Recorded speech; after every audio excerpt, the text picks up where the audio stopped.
In the sun-drenched hills of coastal California, an extraordinary game of survival is about to unfold. When the notorious Sinaloa cartel sets their sights on a seemingly ordinary family farm in Cypress Valley, they believe they're targeting just another vulnerable homestead. They couldn't be more wrong. The Blackwood family isn't your typical farming clan.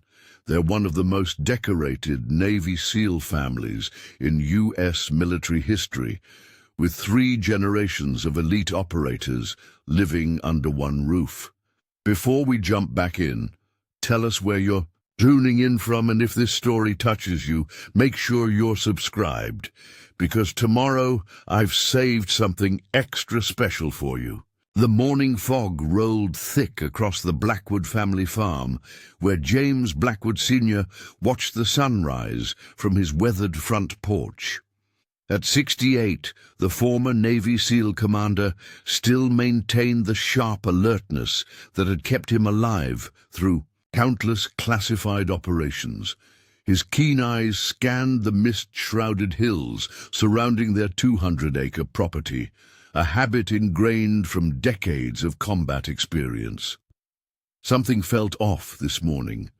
His son, Michael Blackwood, emerged from the barn, moving with the fluid grace that marked him as a fellow operator. Like his father, Michael had served with distinction in the SEALs, leading high-risk missions across the globe. Now 42, he'd chosen to return home to help run the family farm while training the next generation of special operators at the nearby naval base. "Dad," Michael called out softly, his voice carrying just far enough. "We've got fresh tire tracks on the back service road. Heavy vehicles, military-grade tires, definitely not local." James nodded, having already noted other subtle signs of surveillance. Broken twigs positioned too precisely, disturbed gravel patterns, signs that would be invisible to most, but spoke volumes to those who'd spent their lives in the shadows. "Your brother noticed them too," James replied, referring to his younger son David, who was currently on watch from the converted water tower that served as their observation post. David, at 38, had specialized in reconnaissance during his SEAL career, with a particular talent for counter-surveillance. Inside the farmhouse, Sarah Blackwood, Michael's wife and a former Navy intelligence officer, was already pulling up satellite imagery on their secured systems. She'd met Michael during a joint operation in the Persian Gulf, their shared background in special operations creating an unshakable bond. "Movement on the ridge!" David's voice crackled through their concealed comm system. "3-man team, professional gear. They're trying to look like hikers, but their movement patterns are military." The Blackwoods had chosen this property carefully after retiring from active duty. The rolling hills provided excellent sightlines. The coastal fog offered natural concealment, and the strategic location overlooking 3 major valleys made it naturally defensible. They'd spent years cultivating the image of a simple farming family, all while quietly preparing for scenarios exactly like this. Their nearest neighbor, Elena Rodriguez, pulled up in her truck, her face tight with concern. "James, you need to hear this. The Martinez family south of here, they're gone, packed up overnight. Word is they were convinced to sell their land to some development company." James exchanged knowing looks with Michael.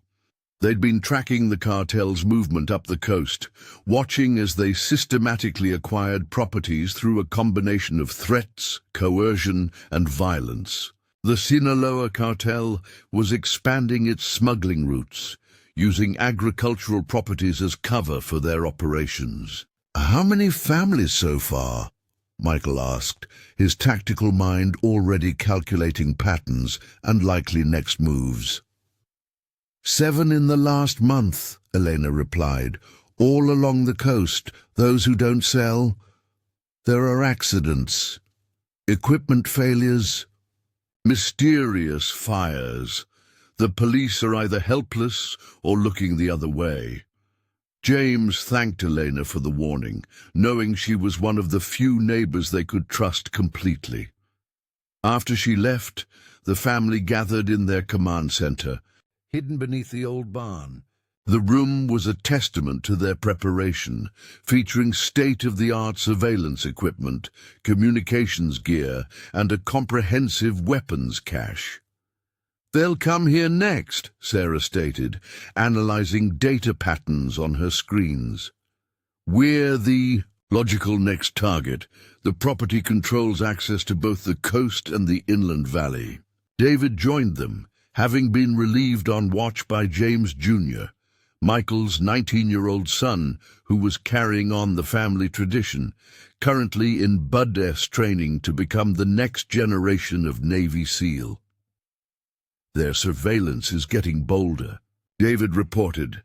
"They're not trying very hard to hide it anymore.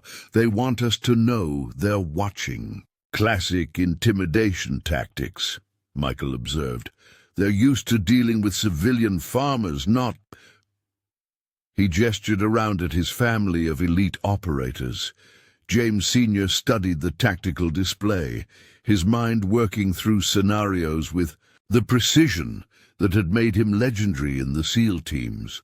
They're following their standard pattern. First comes surveillance, then the friendly business offer. When that fails, they escalate to threats, then action. "We've got movement," Sarah announced, eyes on her monitors. 3 black SUVs coming up the main road. Colombian plates, but they're running Sinaloa operations. "Time to greet our visitors," James Sr. said calmly. "Remember, we're just simple farmers. Let them think they have the advantage."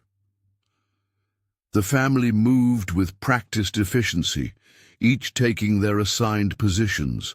On the surface, they appeared to be going about routine farm work, but each position had been carefully chosen for optimal coverage and interlocking fields of fire, if needed. Through their hidden cameras, they watched the SUVs approach. The vehicles were expensive, well-maintained, and armored, not the typical transport of legitimate businessmen. 8 men emerged, dressed in suits that couldn't quite hide their military bearing. Their leader approached the farmhouse, while his men spread out in a professional search pattern. James Sr. noticed how they checked angles, maintained spacing, and kept their hands near concealed weapons. These weren't ordinary cartel thugs. These were trained operators, likely former military. "Mr. Blackwood?" the leader called out, his accent marking him as Colombian despite his impeccable English. "I'm Gabriel Ortiz. I represent an investment group interested in agricultural properties in this region." James Sr. stepped onto his porch, playing the role of a simple farmer perfectly. Behind his friendly smile, he was noting positions, analyzing threats, and planning contingencies. Michael continued working on a tractor, positioned perfectly to cover the western approach. David was seemingly tending to cattle, but had a clear view of the eastern perimeter. "Not interested in selling," James said simply. "This land's been in our family for generations." Ortiz's smile remained fixed, but his eyes hardened. "Perhaps we should discuss this inside. Our offer would be most generous." The implied threat was clear, but it only confirmed what the Blackwoods already knew. The cartel had no idea they were facing a family of elite special operators, each with decades of combat experience. "Like I said," James replied, his voice carrying just a hint of steel. "Not interested." Ortiz stepped closer, lowering his voice. "Mr. Blackwood, surely you've heard about the recent accidents in the valley. It would be a shame if something unfortunate were to happen to your lovely farm or your family." James allowed himself a small smile, one that would have been instantly recognized by any operator who had served with him in combat. It was the smile that had preceded some of the most successful counter-terrorism operations in SEAL history. "That would be a very serious mistake, Mr. Ortiz." Something in James's tone made Ortiz pause. For just a moment, the cartel leader's confident facade cracked, and he saw something in the old farmer's eyes that set off warning bells. But his arrogance quickly reasserted itself. Preparing and narrating this story took us a lot of time. So if you are enjoying it, subscribe to our channel. It means a lot to us. Now back to the story. "You have 24 hours to reconsider," Ortiz stated flatly. "After that, well," he gestured around at the farm. "Farming can be such a dangerous occupation. So many things can go wrong." As the cartel members returned to their vehicles, the Blackwoods maintained their roles perfectly, but each family member was already preparing for what they knew would come next. The cartel had just made the worst mistake possible. They had threatened a family of warriors who had spent their lives preparing for exactly this kind of fight. The SUVs disappeared down the road, and the family regrouped in their command center. Sarah was already pulling up detailed files on Ortiz and his organization, while David analyzed the surveillance footage of their visitors. "Former Colombian Special Forces," Sarah reported. "Ortiz and at least 3 others. They're running a sophisticated operation, using legitimate businesses as fronts for smuggling routes." "They'll be back before the deadline," Michael stated, cleaning his custom rifle. "They've gotten used to people caving under pressure. When we don't, they'll want to make an example of us." James Sr. nodded, his tactical mind already formulating plans. "They think they're dealing with simple farmers. Let's show them why. You don't threaten a family of Navy SEALs." The sun was setting over Cypress Valley, casting long shadows across the Blackwood farm. To any observer, it looked like a peaceful agricultural scene. But beneath the surface, one of the most elite fighting families in U.S. military history was preparing to defend their home against an enemy that had no idea what they were about to face. The cartel's SUVs had barely disappeared from view when the Blackwood family sprang into action. Years of SEAL training had taught them that preparation time was precious, and they weren't about to waste a moment of it. "They left 4 surveillance teams behind," David reported from his observation post, his trained eye catching what others would miss. 2 on the ridgeline, 1 by the creek, and 1 trying to blend in at the miller's old place. Sarah's fingers flew across her keyboard, bringing up detailed satellite imagery. "They're setting up a surveillance perimeter. Professional pattern. They're taking us more seriously than their usual targets." In the command center beneath the barn, James Sr. studied the tactical display, while Michael and David geared up. The room was a testament to decades of special operations experience. Equipment racks held everything from cutting-edge surveillance gear to specialized weapons, each piece carefully chosen and maintained. "Dad," Michael called out, checking his communications equipment. "Got word from some old SEAL teammates. Cartel's been more aggressive lately. They're not just buying properties anymore. They're building a network. Each farm they take becomes part of their infrastructure." James nodded, having already noted the pattern. "They're creating a smuggling corridor. Each property they acquire gives them another secure location, another route option. We're not just defending our farm, we're standing in the way of their entire expansion plan." Sarah's computer pinged with an alert. Got movement on the thermal cameras. They're probing our perimeter, testing our security. These aren't ordinary cartel soldiers. They're moving like special forces. They should be, David replied, examining drone footage. I recognize some of their patterns. Colombian Commando, de Operaciones Especiales, Elite Unit. Seems Ortiz brought his old team with him. Young James Jr. entered the command center, fresh from his watch position in the converted water tower. Despite being the youngest, his badass training was already showing. Uncle David spotted something interesting. They're using old-school special ops hand signals. Someone's trained these guys properly. The family gathered around the tactical display, each bringing their unique expertise to the situation. Sarah's intelligence background, Michael's assault, team experience, David's reconnaissance specialization, and James Sr.'s decades of command experience combined to create a formidable planning team. They'll hit us tonight, James Sr. stated with certainty.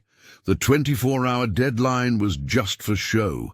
They want to catch us sleeping, make an example of us.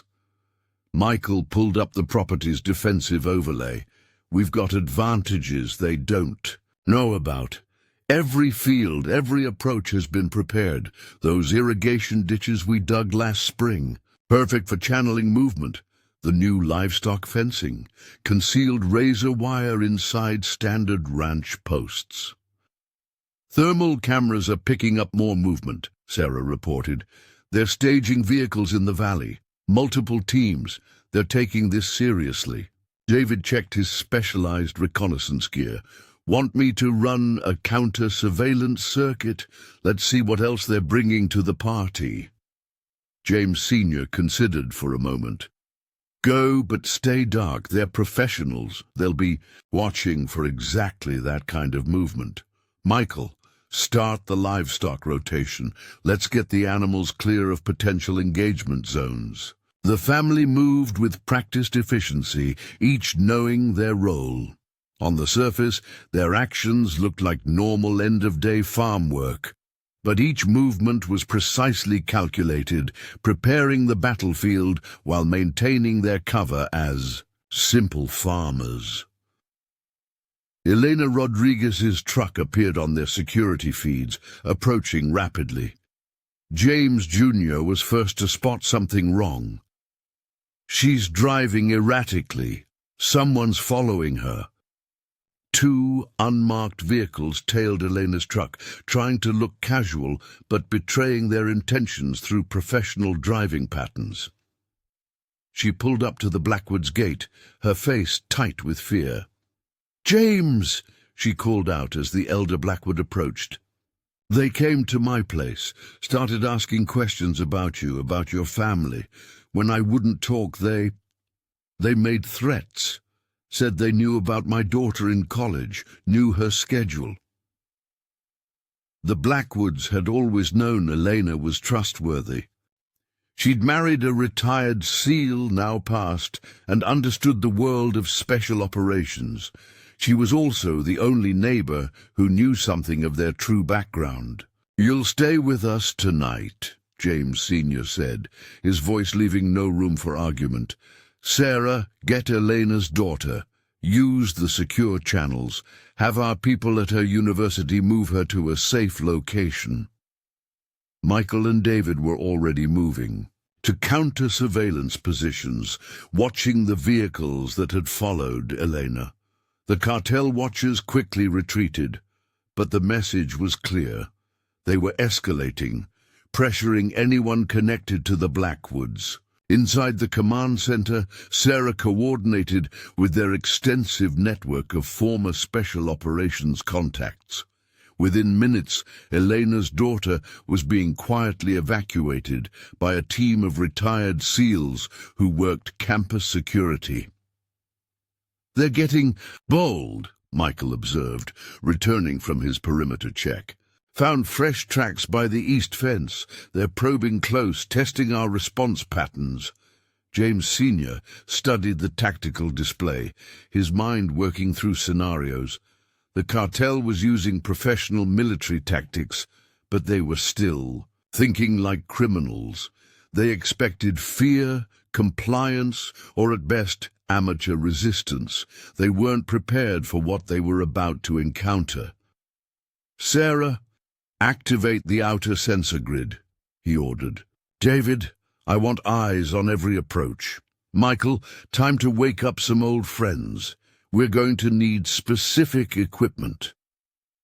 The family's preparation had gone far beyond simple defense.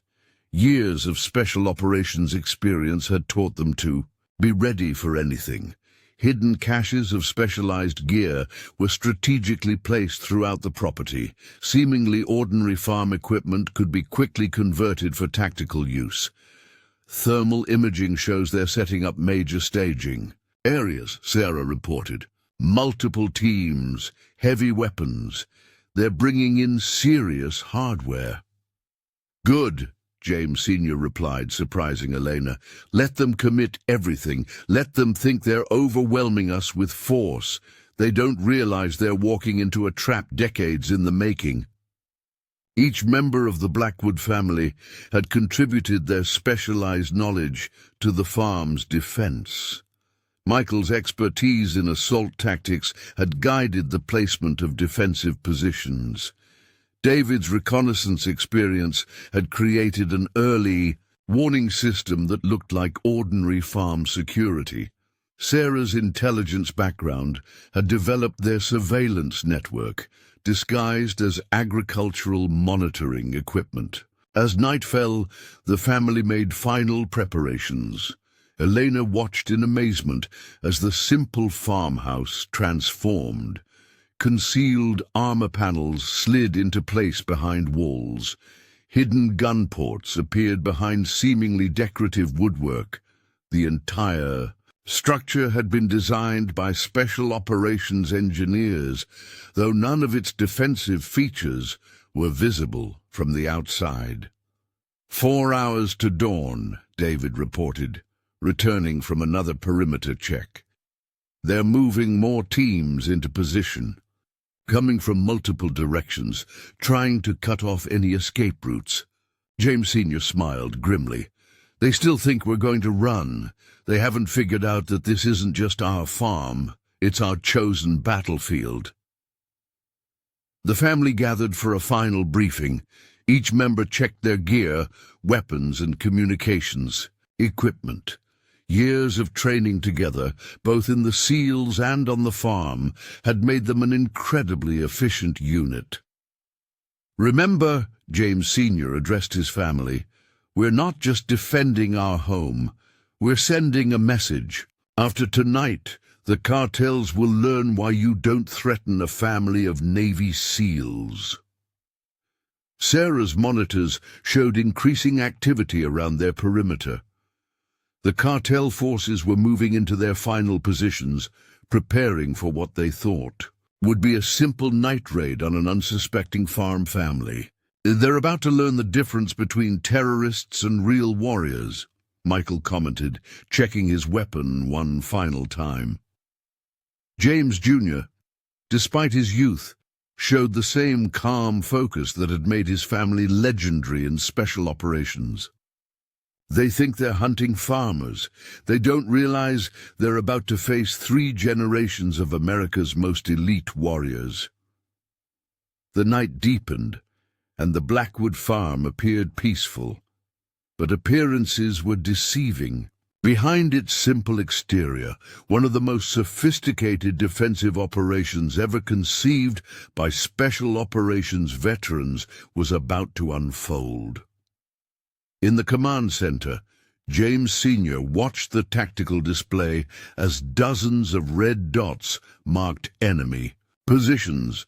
The cartel had committed significant forces, bringing in their best operators and equipment.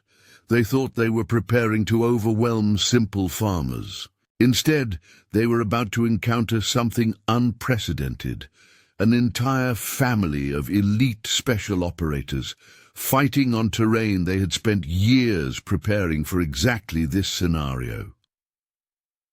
"Let them come," James Sr. said quietly, his voice carrying the weight of decades of combat experience. "Let them learn why the SEAL teams are the most feared special operations force in history." The night waited, holding its breath, as two very different forces prepared to clash. On one side, a cartel strike force that had never failed to take what it wanted. On the other, a family of warriors who had spent their lives preparing for this moment. The real question wasn't who would win, but how much the cartel would lose before they realized their terrible mistake. The first sign of the cartel's attack came not with violence, but with silence. The usual night sounds of Cypress Valley, crickets, owls, distant coyotes, suddenly ceased. To most, this would have gone unnoticed. To the Blackwood family, it was like an alarm bell. "Multiple teams moving through the south pasture," David's voice whispered through their secure comms. From his hidden position in the modified grain silo, his advanced optics tracked dark figures moving with military precision. Three-man cells, professional spacing, these aren't amateurs. In the command center, Sarah's fingers flew across her keyboards, coordinating their defense network. Thermal imaging shows 4 main groups, each with supporting elements.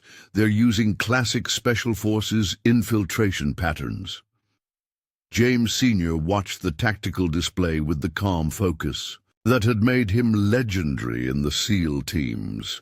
The cartel forces were good.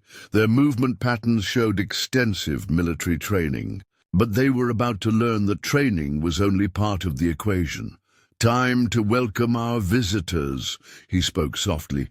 "Initiate Protocol Echo." Across the farmland, carefully prepared defenses activated. But these weren't obvious military fortifications.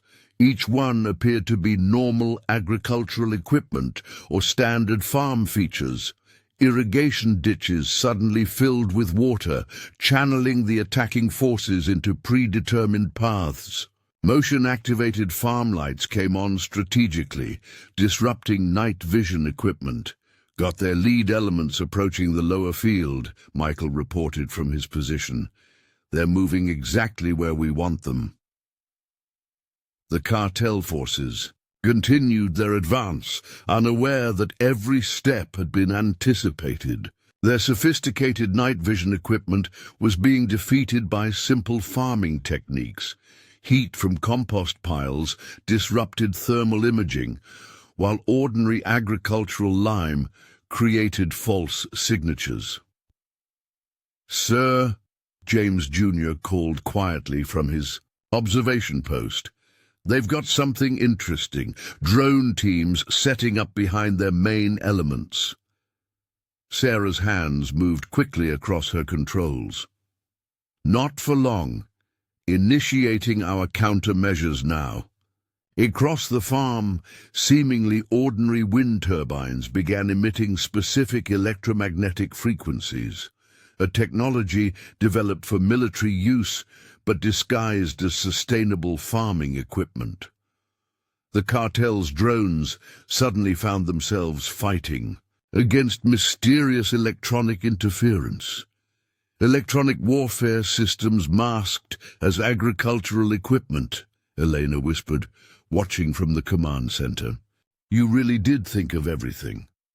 "In the SEALs, we learned that the best defenses are the ones the enemy never sees," James Sr. replied. "They're looking for obvious security measures. They don't realize every fence post, every irrigation pipe, every piece of farm equipment has been chosen and placed for defensive purposes." The cartel forces continued their approach, moving with professional skill, but growing increasingly frustrated as their sophisticated equipment encountered mysterious difficulties. Their communication systems faced interference from faulty power lines. Their thermal scopes were confused by heat patterns from livestock warming lamps. "Second team hitting the east approach," David reported. "They're using Venezuelan special forces tactics. Looks like they brought in mercenaries." "Good," Michael responded. "Let's show them why American special operations are in a different league." The family had positioned themselves strategically throughout their property. Each location appeared vulnerable, but was actually a carefully prepared strongpoint. The old barn wasn't just a barn. It was a hardened position with concealed armor and pre-planned fields of fire. The water tower provided commanding views of the entire valley while appearing to be a simple agricultural necessity. "They're splitting their forces," Sarah announced, tracking multiple thermal signatures. "Main element continuing frontal approach. 2 teams trying to flank wide." James Sr. allowed himself a small smile. "Just like we planned. David, show them why you were the top sniper in your SEAL team." David's response came in the form of precisely placed warning shots, not to hit the intruders, but to strike the ground near their feet. The message was clear. They were in someone else's killing ground. The cartel forces froze, suddenly realizing they were dealing with professional opposition. Their communications erupted with urgent Spanish and English, leaders trying to reorganize their approach. "They're pulling back," Michael observed, "regrouping. They're starting to realize this isn't a normal farm." "Time for Phase 2, James Sr. commanded. "Let's show them what happens when you threaten the wrong family." Across the property, the Blackwoods' preparations revealed themselves in subtle ways. Hidden speakers began broadcasting recorded combat sounds from multiple directions, creating confusion about force size and position. Agricultural sprinklers activated, but the water contained specialized chemicals that disrupted night vision equipment. "Main force is splitting up," Sarah reported. "They're losing unit cohesion. Their command and control is breaking down."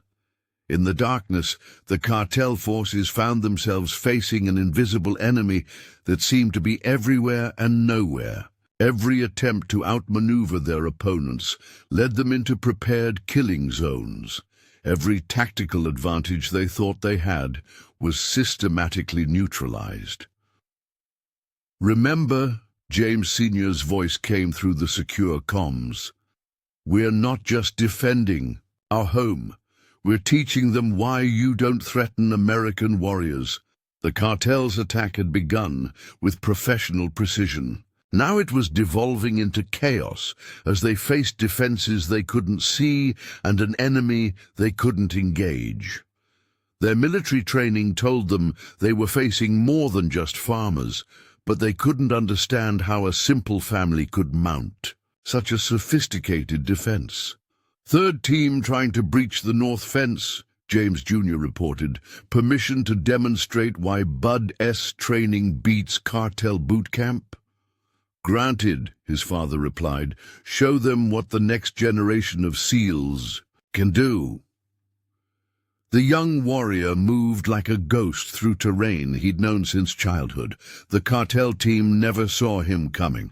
In seconds, their point man was unconscious, their communications gear disabled, and their position compromised.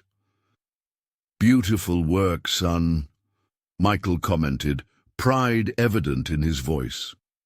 "Just like we practiced." Eleanor watched the tactical display in amazement. The red dots representing cartel forces were being systematically isolated, confused, and neutralized, not through direct confrontation, but through a masterful application of special operations principles. "You're not just fighting them," she realized. "You're destroying their ability to fight back." "That's what people don't understand about special operations," James Sr. explained. It's not about who's stronger or better armed. It's about controlling the battlefield in ways your enemy can't comprehend. The cartel forces were learning this lesson the hard way. Their night vision equipment was being defeated by simple agricultural tools. Their communication systems were being jammed by seemingly faulty farm equipment. Every advantage they thought they had was turned against them. "They're pulling back to their vehicles," David reported. "Wait, getting movement from their command element. Someone new is taking charge." Sarah's monitors showed a new pattern of movement. "That's Ortiz himself. He's personally directing operations now. Looks like we got his attention." The cartel leader's voice crackled across their monitoring equipment, ordering his men to regroup and prepare for a coordinated assault. He was angry, realizing that what should have been a simple intimidation operation had turned into something very different. "Let him come," James Sr. said calmly. "Time to show him why the SEALs are called America's premier special operations force."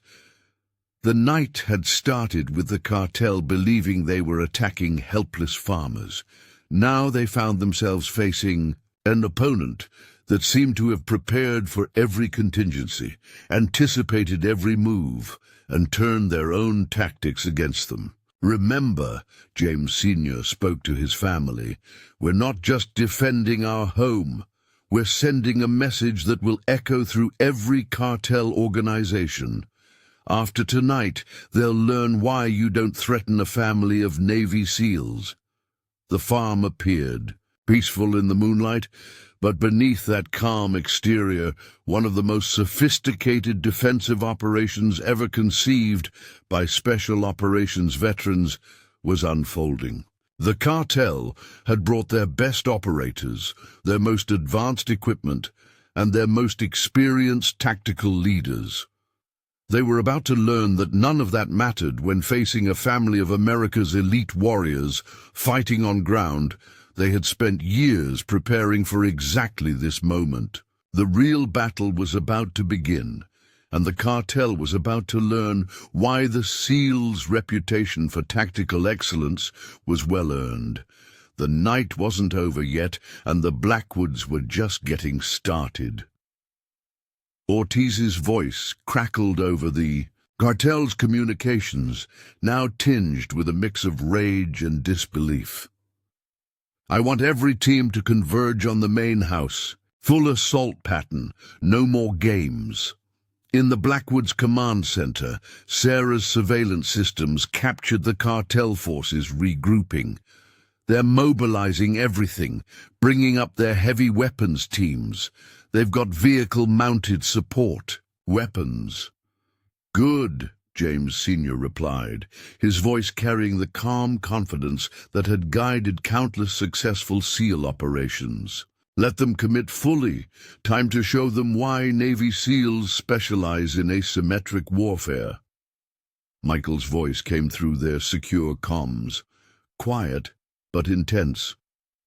"Got eyes on their heavy weapons. They've mounted 50 caliber guns on their vehicles. These aren't cartel street weapons. This is military-grade hardware." "Perfect," David responded from his elevated position. "They're thinking like a conventional force. That's exactly what we trained to defeat." The cartel forces began their renewed assault with a devastating display of firepower. Heavy caliber rounds tore through the night, creating an impressive but ultimately ineffective show of force. What they didn't realize was that the Blackwoods had prepared for exactly this scenario. "Activating countermeasures," Sarah announced, her fingers dancing across her keyboard. Across the farm, carefully concealed systems came to life. High-powered agricultural floodlights activated strategically, not to illuminate, but to blind vehicle-mounted night vision systems. Hidden speakers began broadcasting combat sounds from multiple directions, creating confusion about force positions. James Jr. watched from his position as the cartel's coordinated assault began to fragment. They're losing formation cohesion. Their supporting elements can't get clean lines of fire because of our terrain modifications. Those modifications were the result of years of careful planning. Every fence, every irrigation ditch, every seemingly random pile of agricultural equipment had been positioned to channel attacking forces into predetermined zones. What looked like normal farming features were actually sophisticated, defensive preparations. Phase 3, James Sr. commanded, show them why SEALs are masters of unconventional warfare. Across the property, the family's preparations revealed themselves in unexpected ways. The irrigation systems that appeared normal during the day now created zones of misted water that diffracted laser targeting systems. The cornfields that seemed randomly planted actually contained paths that only the family knew, allowing them to move unseen while channeling attackers into prepared positions. Elena watched in amazement as the tactical display showed the cartel forces' coordinated assault dissolving into chaos. "You're not just defending," she realized. "You're reshaping the battlefield itself." "In special operations," Michael explained, "while moving to a new position, we learned that the environment is either your greatest ally or your worst enemy. We've spent years making this farm into our ally." David's voice cut through the comms. "New element approaching from the east. Different movement pattern. These are their elite units. Ex-Special Forces mercenaries." This new threat moved with professional precision, but they were about to encounter something they'd never trained for.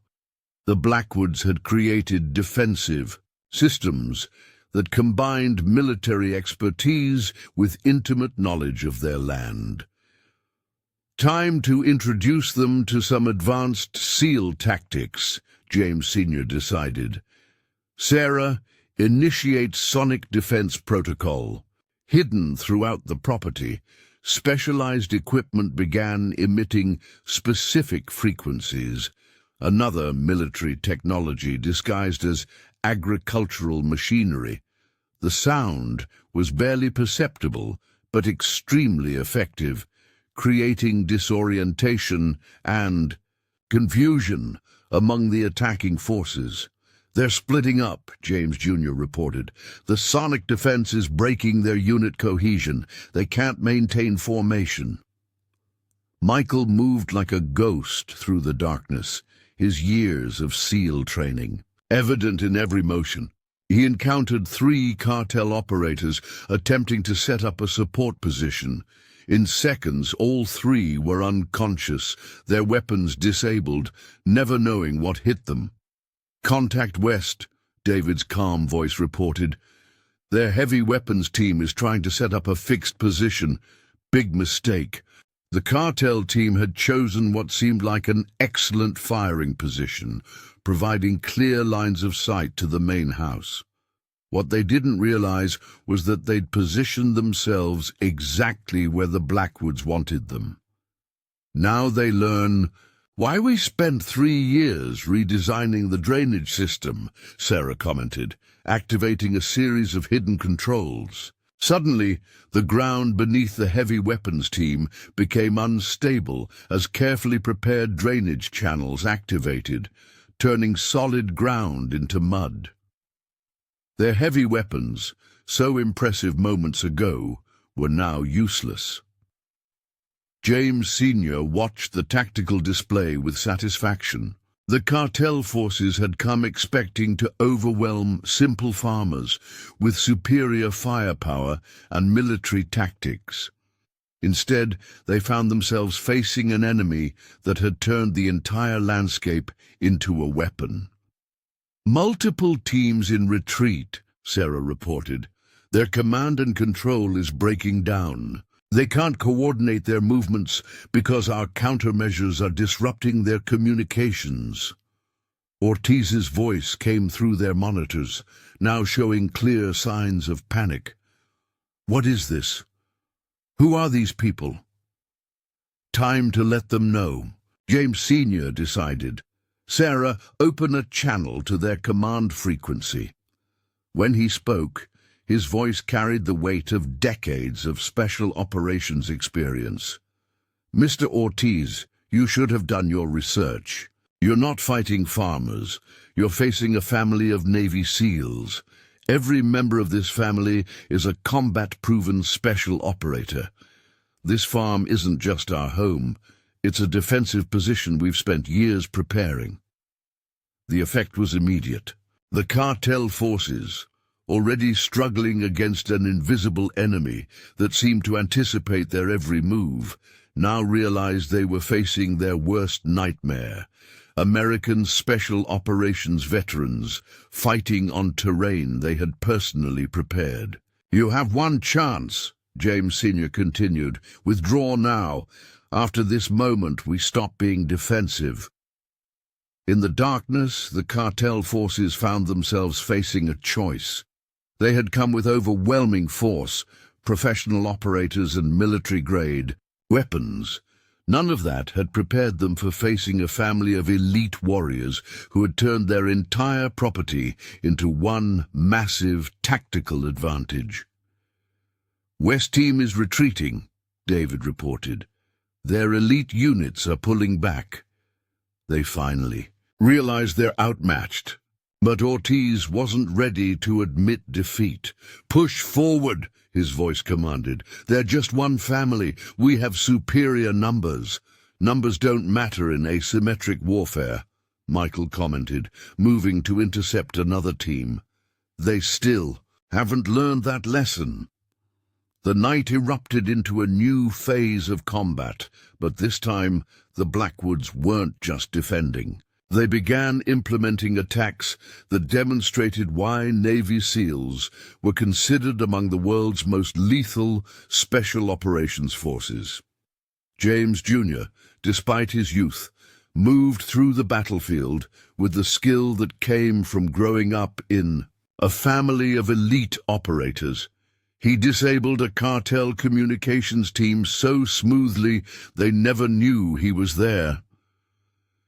"Beautiful work, son," Michael commented. "Just like we practiced in training." The cartel forces found themselves facing an enemy that seemed to materialize from nowhere, strike with devastating effect, and disappear before they could respond. Every tactic they tried was countered before they could implement it. Every advantage they thought they had was turned against them. "This is why we're called silent professionals," David commented, systematically eliminating the cartel's night vision advantage. "We don't need to be loud to be lethal." Elena watched the tactical display in awe as the red dots representing cartel forces were systematically isolated, neutralized, or forced to retreat. "You're not just beating them," she observed. "You're teaching them a lesson they'll never forget." "That's the difference between thugs and warriors," James Sr. replied. "We don't just win fights. We end threats permanently by showing our opponents why they should never return." The night continued, but the battle's outcome was no longer in doubt. The cartel had brought their best operators, their most advanced equipment, and their most aggressive tactics. None of it mattered against a family of Navy SEALs fighting on terrain. They had spent years preparing for exactly this scenario. In the command center, Sarah's monitoring systems suddenly lit up with new alerts. Major movement from their rear elements. They're bringing in something big. Through their surveillance network, the family watched as the cartel forces deployed. Their final contingency, a convoy of heavily modified vehicles carrying what appeared to be military-grade assault equipment. "Those aren't standard cartel weapons," Michael observed, his voice tight with recognition. That's Israeli military tech. Someone's been supplying them with serious hardware. New players entering the field, David reported from his elevated position. Different movement patterns. These aren't their regular operators. These are their elite shock troops. The newcomers moved with a different kind of precision, their tactics showing training beyond standard military doctrine. These were professional mercenaries, likely former special forces from various nations, now working for the highest bidder. Time to show them why Navy SEALs are considered the gold standard, James Sr. declared. Implement Delta Protocol. The family's response demonstrated why they were legendary in special operations circles. Instead of meeting force with force, they initiated a series of actions that seemed random to their opponents, but were actually part of a carefully choreographed plan. "They're deploying sonic weaponry," Sarah announced, tracking the cartel's new equipment. "Military-grade crowd control devices. They're trying to overwhelm our defenses with sound-based attacks." James Sr. smiled grimly. "Exactly what we expected. Sarah, activate the acoustic countermeasures." Years earlier, the family had installed specialized equipment throughout their property, disguised as ordinary agricultural machinery. Now these devices came to life, creating specific frequency patterns that neutralize the cartel's sonic weapons while simultaneously disrupting their communication systems. "West Team is disoriented," James Jr. reported. "Their equipment's turning against them. They've lost tactical cohesion."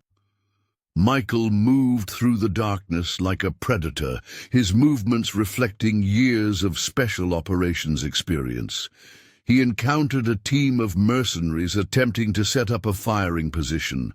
In seconds, they were incapacitated, their sophisticated equipment disabled. "Beautiful work," David commented, providing overwatch. "Just like that operation in Jakarta, but this time we're defending our own home." The cartel's elite forces found themselves facing an enemy that seemed to anticipate their every move. Their advanced technology, instead of providing an advantage, became a liability as the Blackwoods' countermeasures turned their own equipment against them. "They're bringing up their heavy armor," Sarah reported, tracking multiple armored vehicles, approaching from different directions. "Looks like modified personnel carriers with enhanced weapons systems." "Perfect," James Sr. responded. "Time to demonstrate why SEALs specialize in asymmetric warfare. Initiate Sequence Echo." Across the property, carefully prepared defensive measures activated. What appeared to be ordinary irrigation ditches suddenly filled with specialized compounds that immobilized vehicle transmissions. Hidden electromagnetic pulse generators, disguised as farm equipment, disrupted the vehicle's electronic systems. Elena watched in amazement as the cartel's impressive show of force dissolved into chaos. "You're not just defeating them," she observed. "You're showing them why technological superiority doesn't guarantee victory." "In special operations," Michael explained while moving to a new position, "we learned that the most sophisticated equipment is often the most vulnerable. True strength lies in adaptability and innovation." The night erupted in a series of coordinated actions that demonstrated why the SEALs were considered masters of unconventional warfare. The Blackwoods didn't just react to their opponents' moves. They shaped the battlefield itself, turning every cartel advantage into a disadvantage. "Command vehicle spotted," David reported. "Ortiz is trying to rally his forces, but they're losing coordination. Our countermeasures are creating confusion in their ranks." James Sr.'s voice carried across their secure communications. "Remember, we're not just defending our home. We're teaching them why you don't threaten American warriors." The family's response was a masterclass in special operations tactics. Instead of meeting the cartel's superior numbers head-on, they employed techniques that multiplied their effectiveness. Every family member moved with purpose, their actions coordinated through years of training together. "Multiple teams retreating," Sarah announced. "Their command structure is breaking down. They can't maintain tactical coherence." But Ortiz wasn't finished. His voice, now showing signs of desperation, crackled across their monitored frequencies. "Bring up the gunships! Level everything!" The sound of helicopter rotors cut through the night as two military-grade attack helicopters appeared over the ridge. This was the cartel's ultimate show of force.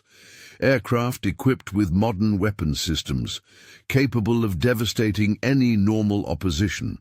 "Now they learn why SEALs train for every contingency," James Sr. said calmly. "Sarah, activate the aerial denial systems."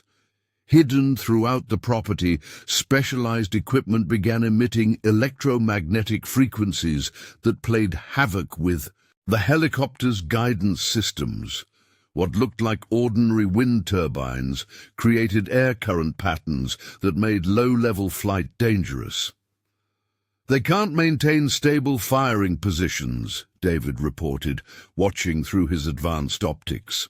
"Our countermeasures are forcing them to stay at high altitude, reducing their effectiveness."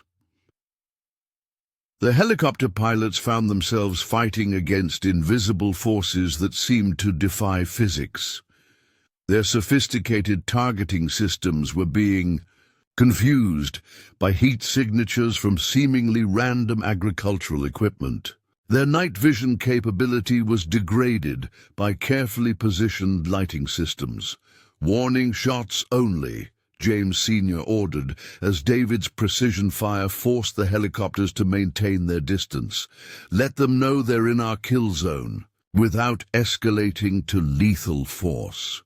The family's response demonstrated why they were legendary in special operations circles.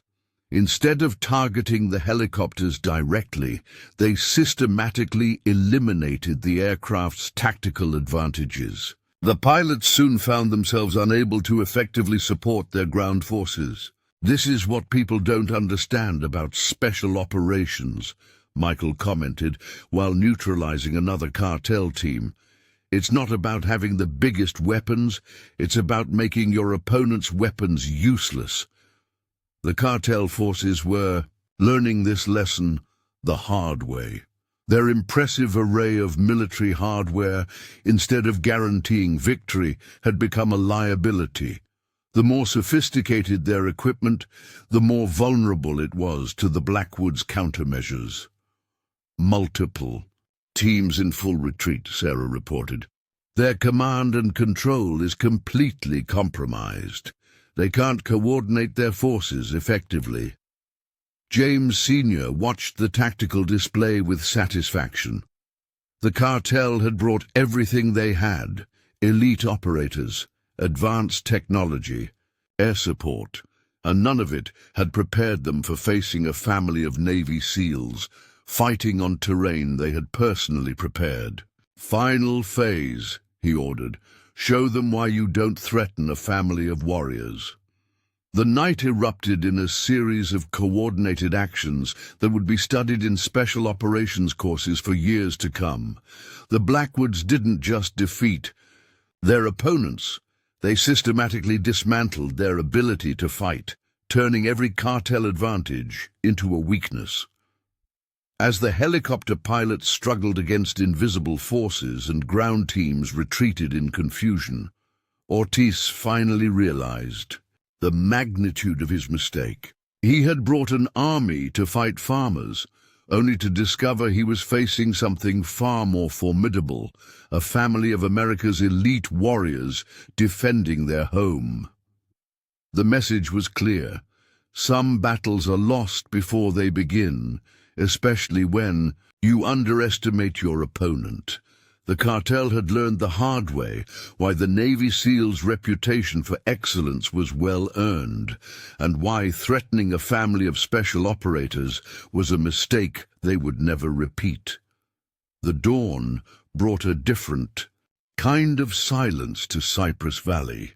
Not the tense quiet of combat, but the profound stillness that follows decisive victory. The Blackwood farm stood untouched in the morning light, while scattered across the property lay the evidence of the cartel's failed assault, disabled vehicles, abandoned equipment, and thoroughly humbled operators. "Final count," Sarah reported, from the command center.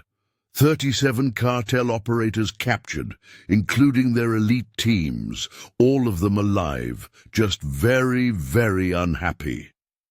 James Sr. surveyed the aftermath with the experienced eye of a veteran commander. The cartel forces had been systematically disarmed and secured, their sophisticated equipment now serving as testament to the futility of their attack. Their lead. "Helicopter pilot finally radioed in," David announced. "He's requesting permission to land and evacuate their wounded. Says he's never seen countermeasures like ours before." "Let them land," James Sr. decided. "Time to show them the difference. Between warriors and thugs, we treat prisoners with dignity, even when they don't deserve it." The morning revealed the true extent of the Blackwoods' tactical genius. What had appeared to be random farm features in daylight had served as a sophisticated network of defenses during the night. Every aspect of their property had played a role in the cartel's defeat. "Look at this," Elena marveled, examining their tactical display. Every piece of farm equipment, every building, every fence line, it all served a dual purpose. Michael nodded while securing another group of captured operators. "That's what they never understood. We weren't just defending a farm, we were defending a carefully designed tactical environment that we'd spent years perfecting."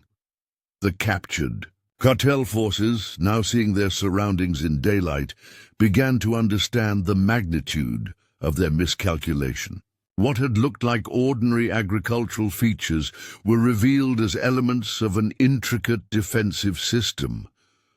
"Those irrigation pipes they thought were just for watering crops," David explained to a bewildered prisoner. "They're actually part of an advanced sound dampening system.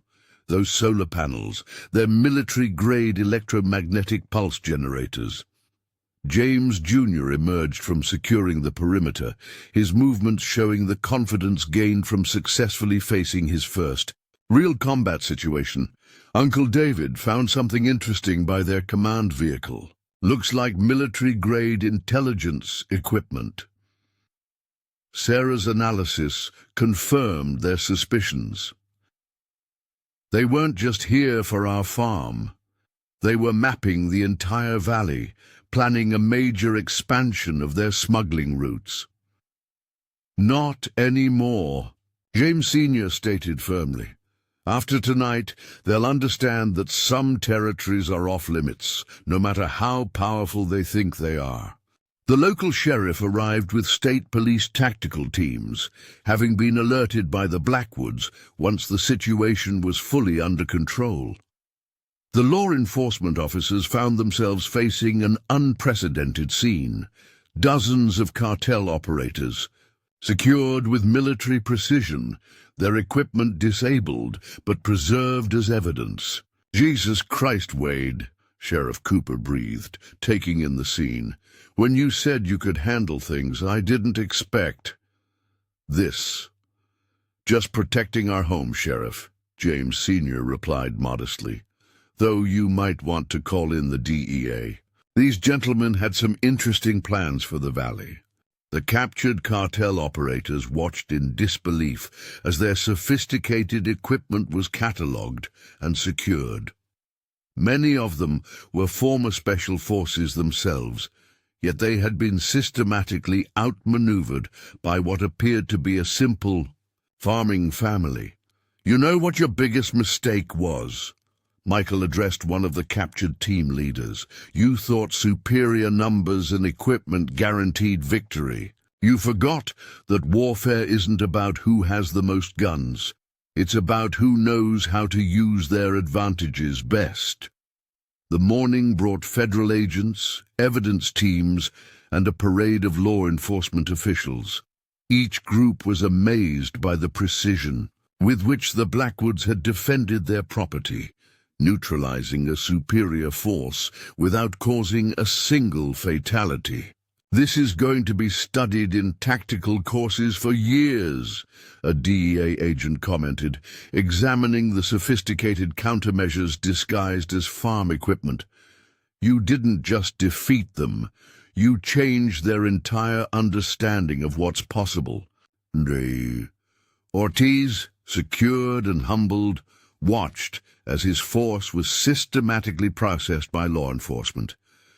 The cartel leader had expected an easy victory over simple farmers. Instead, he had run headlong into a family of elite warriors who had turned their entire property into one massive tactical advantage. "You want to know the real difference between your men and mine?" James Sr. asked him quietly. "Your people fight for money. We fought for something more, our home, our family, our way of life. That's why you never had a chance." The helicopter pilots, finally cleared to land, were professional enough to recognize the expertise they had encountered. "Those wind patterns that kept pushing us off target," one asked Sarah. "That wasn't natural, was it?" She smiled. "Those wind turbines aren't just for generating power. They're part of an advanced aerial denial system. Everything on this farm serves multiple purposes." As federal agents began their investigation, Elena helped coordinate with neighboring families, spreading the word that the valley was now secure. The cartel's attempt to establish a smuggling route had been decisively thwarted. "You didn't just protect your farm," she told the family. "You protected every family in this valley. You showed that sometimes the strongest defense isn't a fence or a gun. It's a community willing to stand up for what's right." James Jr., helping process the seized equipment, found himself being studied by the captured operators.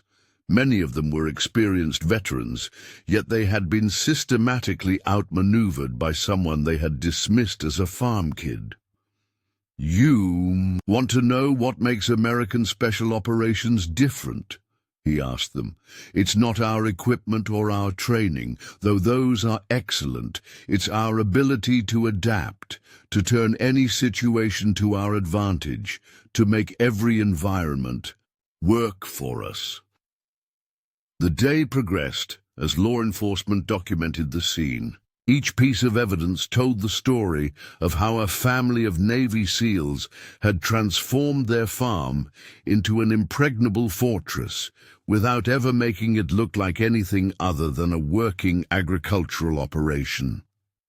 This is what people don't understand about special operations, Michael explained to the evidence teams.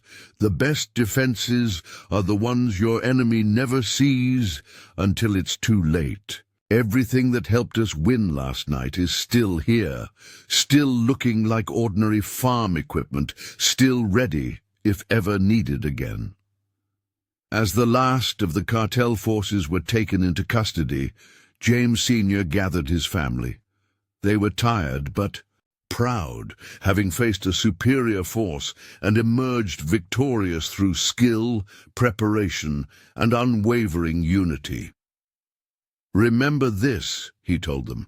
"What we did here wasn't just about defending our property. We sent a message that will echo through every cartel organization. They learned that some families are stronger than armies, that some homes are more secure than fortresses, and that American warriors don't stop being warriors just because they've come home to farm. The sun climbed higher over Cypress Valley, illuminating a farm that looked exactly the same as it had the day before, but something fundamental had changed. The cartel had learned a lesson that would be remembered for generations. Sometimes the most dangerous opponents are the ones who don't look dangerous at all. The aftermath of the battle brought unexpected challenges as federal investigators delved deeper into the sophistication of the Blackwoods defense system. FBI tactical analysts pored over satellite imagery, struggling to understand how a family farm had transformed into an impenetrable fortress without ever appearing to be anything but agricultural land. These defensive positions, an FBI tactical specialist marveled, examining their property layouts. They're masterpieces of concealment. Every feature serves a legitimate farming purpose while simultaneously providing tactical advantages. Sarah's computer systems lit up with new alerts. We've got increased chatter on cartel frequencies. Word of last night's operation is spreading through their networks. They're trying to understand what happened. Let them wonder, Michael replied, helping restore their equipment to its innocuous-looking farming configuration. The best defense is the one your enemies can't figure out, even after they've encountered it. The DEA had taken particular interest in the captured cartel. Intelligence equipment? The devices revealed an extensive network of planned smuggling routes, all now compromised thanks to the Blackwoods' intervention. You didn't just defend your farm, Agent Martinez told James Sr. You've completely disrupted their entire regional strategy. They had plans for setting up dozens of similar operations throughout the valley. James Jr. worked alongside his father, resetting their defensive systems while maintaining their cover as ordinary farming equipment. The young SEAL candidate had proven himself during the battle, showing that the next generation was ready to carry on their legacy. The thing about special operations, James Sr. explained to the investigating agents, is that the best victories often look like nothing happened at all. Our farm still looks like a farm. Our equipment still looks like farming machinery. That's exactly how it should be. Eleanor had become an unofficial liaison between the Blackwoods and the local community. Other farmers were approaching her, seeking to understand how they could better protect their own properties. It's not just about having the right equipment, she explained, sharing what she'd learned. It's about understanding how to use what you have in ways your opponents never expect. The Blackwoods didn't win because they had better weapons. They won because they thought differently about defense. David, monitoring their surveillance networks, detected new patterns of activity. Cartel operations across 3 states are going dark. They're pulling back, reassessing. Last night changed their whole strategic approach. The family gathered in their command center, now carefully concealed again beneath its innocent-looking barn exterior. Sarah's monitors showed the ripple effects of their victory spreading through criminal networks. They're calling us Los Fantasmas de la Granja, the farm ghosts, she translated from intercepted communications. The cartels are warning each other about attacking properties without extensive intelligence gathering. Good. Michael nodded. Let them waste resources trying to identify defensive systems. They'll never understand that our real strength isn't in our equipment. It's in our ability to adapt and overcome. The federal investigation had brought another unexpected development. Military training commands were quietly reaching out. Interested in studying how the Blackwoods had transformed ordinary agricultural infrastructure into sophisticated defensive positions. "Your irrigation system," a military analyst noted, examining their property. "It's actually a complex network of defensive channels that can be activated instantly. Yet it still functions perfectly as irrigation. That's revolutionary thinking." James Sr. watched as teams of investigators documented their defensive innovations.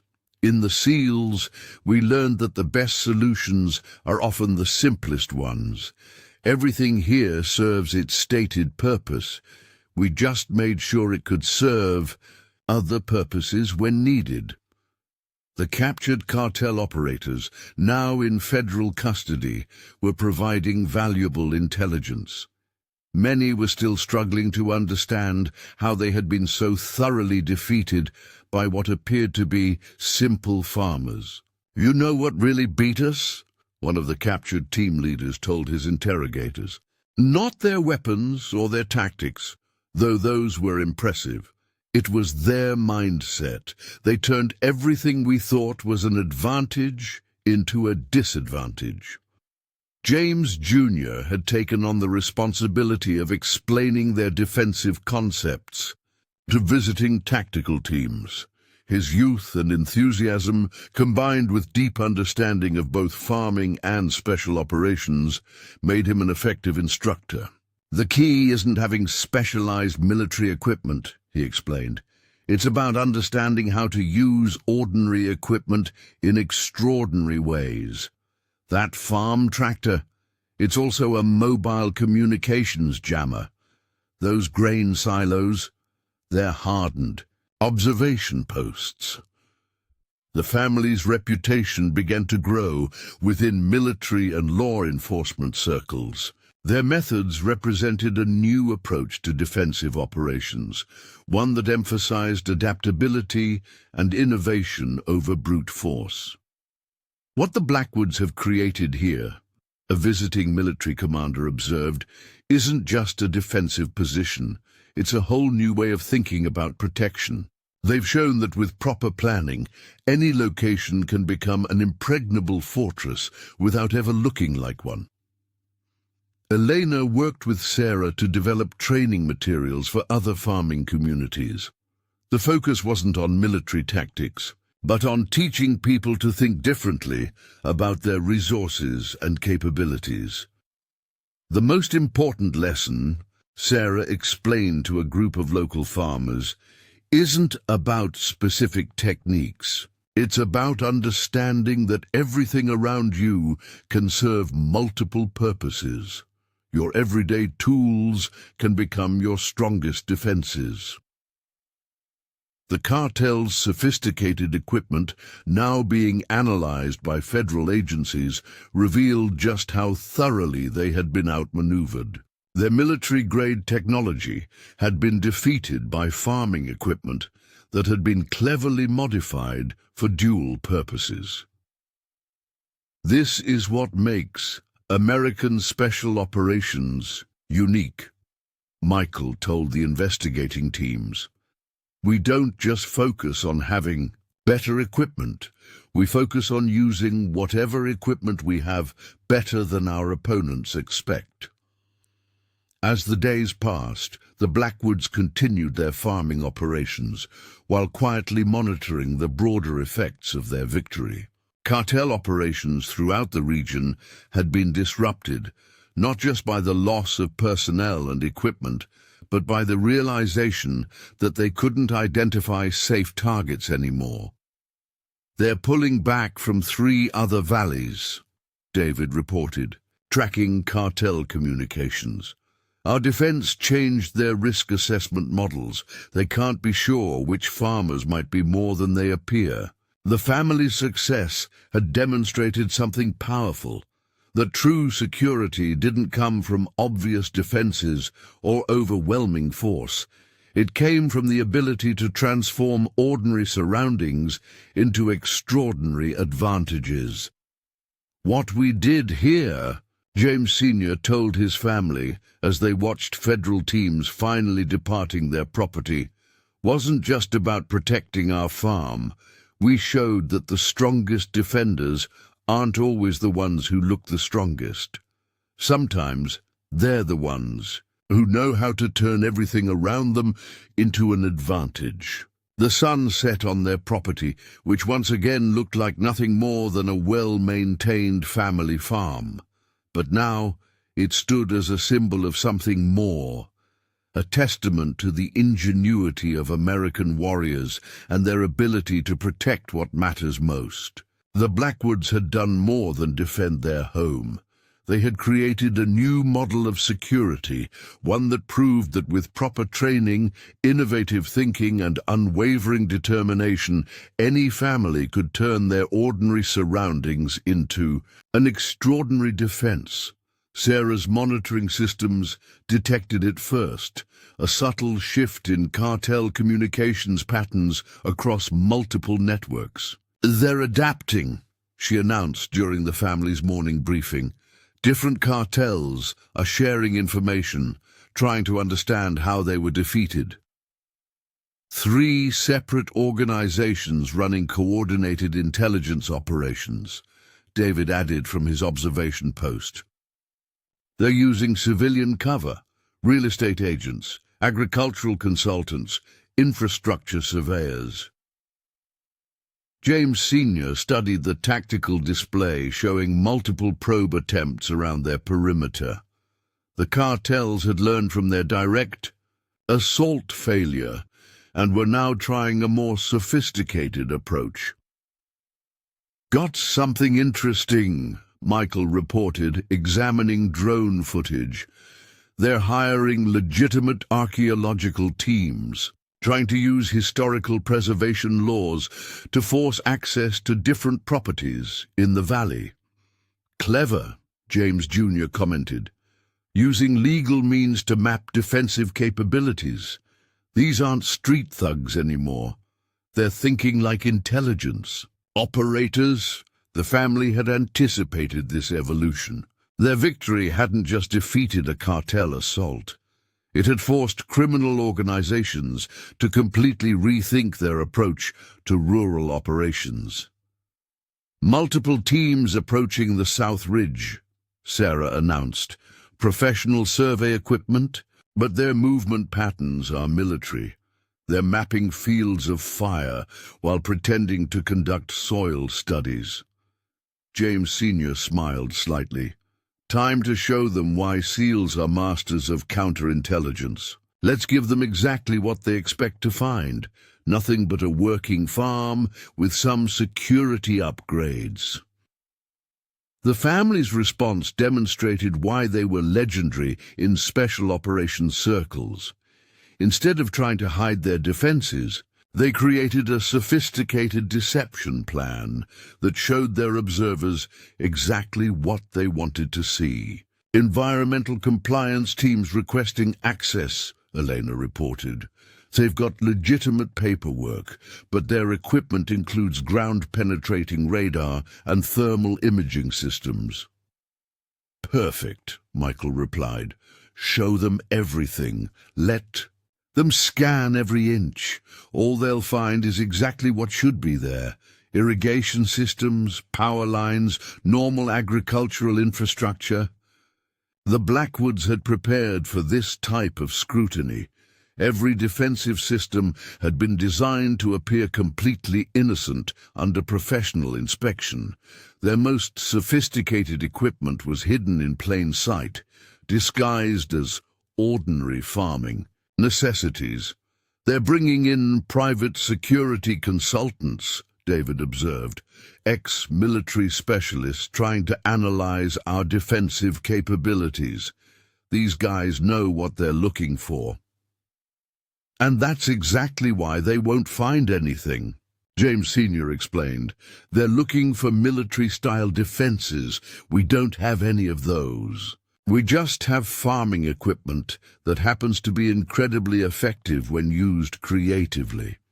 The cartel's investigation teams found themselves facing a puzzling situation. Every scan, every survey, every analysis showed nothing but legitimate agricultural operations. Yet something had enabled this family to defeat one of the most sophisticated criminal assaults in recent history. Got 3 different cartels pooling resources, Sarah reported, monitoring encrypted communications. They're sharing intelligence, trying to piece together how their operation failed. Let them look, Michael said confidently. Everything they find will be completely legitimate. Our strength isn't in hidden bunkers or secret weapons. It's in knowing how to use ordinary tools in extraordinary ways. James Jr. worked alongside regular farmhands, maintaining their cover, while sophisticated surveillance teams watched their every move. "You know what they don't understand?" he asked his father. "The best defenses aren't the ones you can see. They're the ones that are so natural you don't even realize they're defenses." The cartel's investigation had broader implications. Other criminal organizations were studying the Blackwood incident, trying to understand how a seemingly ordinary family had defeated their best operators. "They're calling in specialists from overseas," Sarah announced. "Former intelligence officers, military analysts, security experts. They're treating this like a major strategic problem." "Because it is," James Sr. replied. "We didn't just defeat their assault. We showed them that their entire approach to rural operations is vulnerable.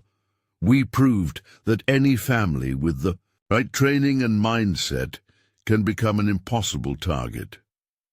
The family's defensive innovations had caught the attention of legitimate authorities as well. Military training commands were quietly studying how the Blackwoods had transformed ordinary agricultural infrastructure into sophisticated defensive systems. "Your approach to integrated defense is revolutionary," a visiting military analyst told James Sr. "You've shown that with proper preparation, any civilian facility can become a hardened position without ever looking like one." Elena worked with Sarah to document their defensive principles, not as military tactics, but as practical security measures that any farming family could implement. "The key isn't having specialized equipment," Sarah explained during a community meeting. "It's understanding how to use your existing resources in ways that provide security without compromising their primary functions." The cartel's investigation teams continued their analysis, but they were missing the fundamental truth about the Blackwood success. They were looking for sophisticated military hardware and hidden defensive positions, but the family's real strength lay in their approach to security. "Every piece of equipment on this farm serves at least 3 purposes," Michael explained to a group of visiting agricultural specialists. "Its obvious farming purpose, its security function, and usually something else that only our family knows about." The cartel's coordinated intelligence operation was impressive, but it was doomed to failure because they were asking the wrong questions. They wanted to know what special equipment or secret training had allowed the Blackwoods to win. The truth was both simpler and more profound. "You want to know our real secret?" James Sr. asked a captured cartel intelligence officer who had been caught conducting surveillance. "It's not about having better weapons or stronger defenses. It's about understanding that everything around you can become an advantage if you know how to use it properly." The family's success had implications far beyond their own property. They had demonstrated that with proper training and innovative thinking, any location could become an impregnable position without ever appearing to be anything but what it claimed to be. The cartels will never understand what really happened here. David observed as they watched another survey team departing empty-handed. "They're looking for military defenses, but our strength isn't in our equipment. It's in our mindset." The sun set on another day of intense scrutiny, but the Blackwoods remained unfazed. They had created something unique, a defensive system that was completely invisible, precisely because it was always in plain sight. "Let them keep looking," James Sr. told his family as they gathered for their evening meal. "They'll never find what they're searching for because they don't understand that true security isn't about what you have. It's about how you think." The family had done more than protect their home. They had created a new paradigm of defense, one that proved that with proper training, innovative thinking, and unwavering dedication, any family could turn their ordinary surroundings into an extraordinary defense system. As night fell over Cypress Valley, the Blackwoods continued their normal routines while sophisticated surveillance teams watched from multiple positions.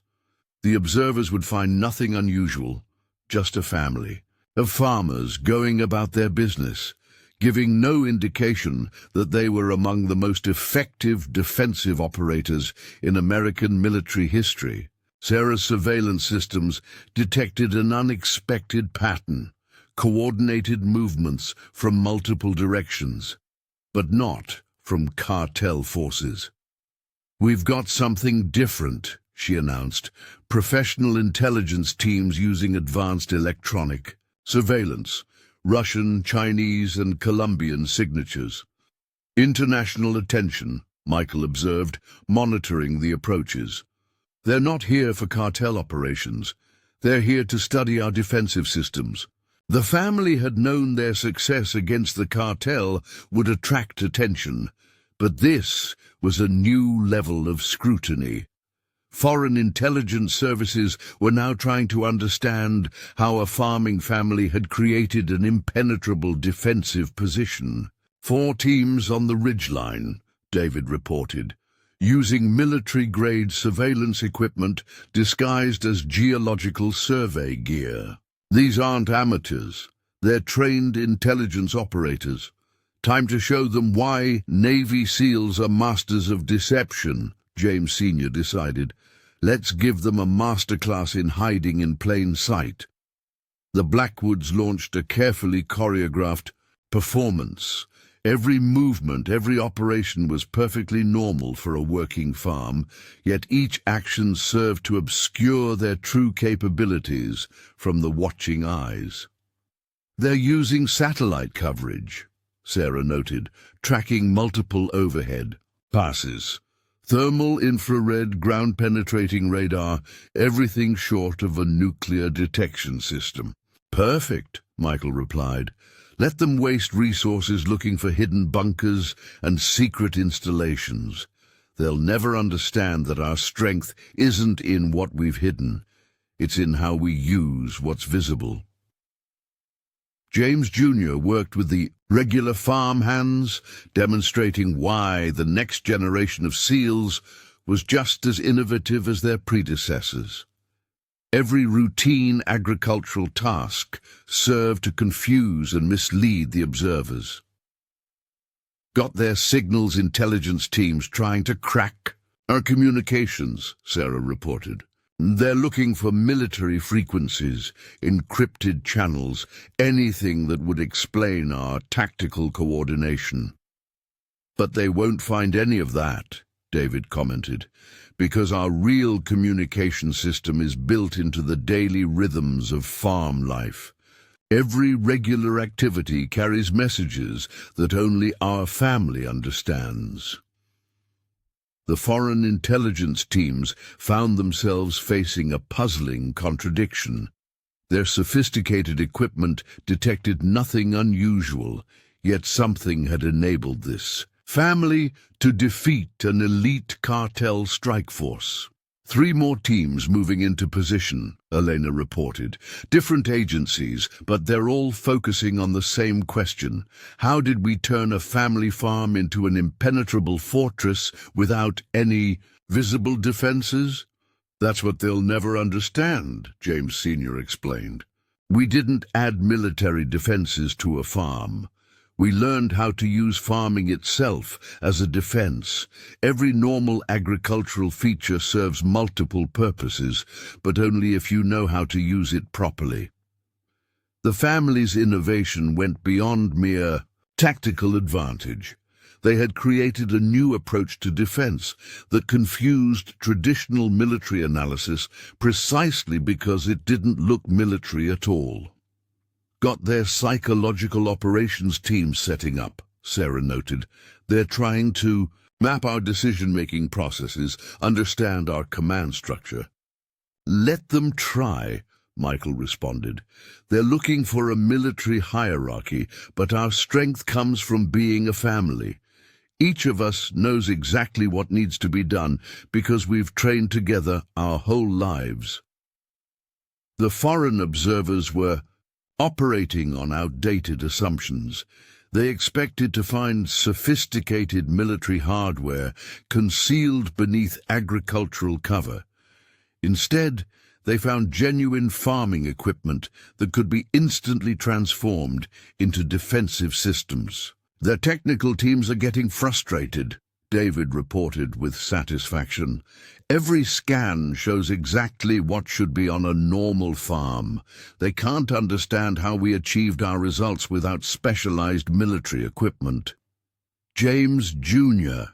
demonstrated the family's approach while working on their irrigation system. To the watching analysts, he appeared to be performing routine maintenance. In reality, he was adjusting a sophisticated network of defensive channels that could be activated instantly if needed. "You know what really confuses them?" he asked his father. "They think our success must come from having better equipment or secret training. They don't understand that our real advantage is knowing how to use ordinary things in extraordinary ways." The foreign intelligence operation had brought unexpected benefits. Other farming communities were studying the Blackwoods' example, learning how to turn their own properties into defensible positions without compromising their agricultural operations. "Got another community delegation arriving," Elena announced. "Farmers from 3 different states, wanting to understand how we integrated security into normal operations." "That's the real victory," Sarah observed. "We're not just protecting our own farm, we're showing others how to protect theirs. Every family that learns these principles becomes another position that criminals can't penetrate." The foreign observers continued their surveillance, but they were missing the fundamental truth about the Blackwoods' success. They were looking for military secrets when the real innovation was philosophical. "Every piece of equipment on this farm serves multiple purposes," Michael explained during a community workshop. "But its defensive capability comes from how we use it, not from any special modifications." The family's approach had implications far beyond rural defense. They had demonstrated that with proper training and innovative thinking, any location could become secure without ever appearing to be anything but what it claimed to be. "The key isn't adding security features," James Sr. told a group of visiting farmers. "It's understanding how your existing resources can provide security while still performing their primary functions."